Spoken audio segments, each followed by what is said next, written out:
Italiano! Word of the day for today, Wednesday, 16 October 2024, is Vulcano, which translates to English as volcano. And volcano actually derives from Italian, and more specifically, the origins of this word, etymology, origins kind of thing, is actually Roman. So a long time ago, like, you know, like over 2,000 years ago. And so it's, if you want to get closer to the original term, volcano is correct with a V-U-L as opposed to a V-O-L, which is one step further away from the origin or original term. And volcano is a, and I have been known to spell, so I have done research in volcanology, and I have been known to spell volcanology with a U from time to time.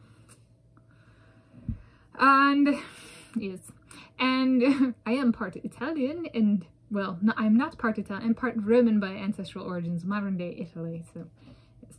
Okay, and oh, I should put this in my heritage travel trip then. Am I going to go see a volcano? A volcano is a physical feature naturally occurring that brings material from beneath the surface of the earth to the surface of the earth or above the surface of the earth.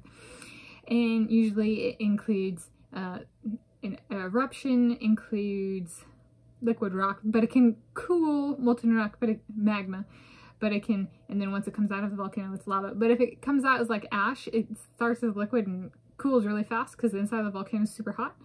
So then it might not look liquid because it's not. It like goes, pew, like, and gets really cold and becomes rock or glass or whatever it is.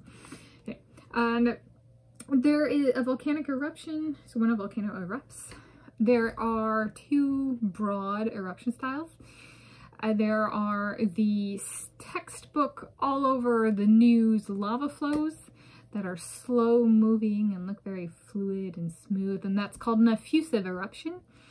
And then there are volcanic eruptions that spew a bunch of material kind of like vertically in the air or kind of diagonally in the air, be it big chunks or a lot of little particles that form like an ash cloud or an ash plume, and that's called an explosive eruption. So if you've ever seen the term in the press used for somebody like erupting in terms of emotion, that is not actually a volcanology reference. Fun fact, because they did not specify the type of eruption.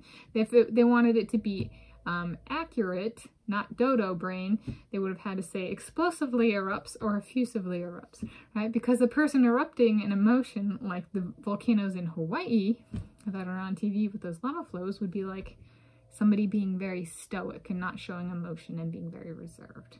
Being effusive, that person erupted emotion. That would be the correct response, right? The correct manifestation of that.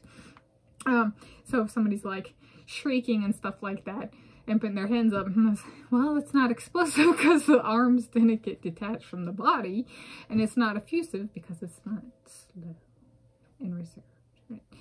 So sometimes, like, I've seen that one or encountered it in, you know, at least the Sherlock Holmes, the Game of Shadows, and I'm like, well, it certainly is not. The political sense of, you know, tensions or countries might erupt might be closer than a person erupting. However, for a human physiology, kinesthesiology, anatomy, effusive is possible, while explosive, I suppose that would be like what the Jackass TV show where the guy is lying down and his poop springs out of his body. So there's that movie. So that one is one form of an actual human eruption, or like spitting.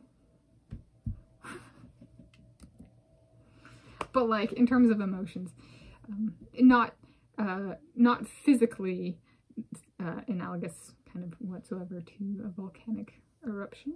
So, but it's kind of fun to actually be trained in volcanology and have work experience and research experience and publication experience, peer-reviewed journal article in volcanology is kind of fun because I can read the press and they say so-and-so erupts. And I go, you have no freaking idea what that word actually means. Do you know what a volcano is? I don't think so. So anyway, one step closer to the origins of the words in Italian, volcano, in English as volcano. That's one step backwards. And I'm Tanis Coralee Leonhardi, she, her, hers, of Norway. Thank you for joining me today, Wednesday, 16 October 2024. At least that's the day when I'm filming this.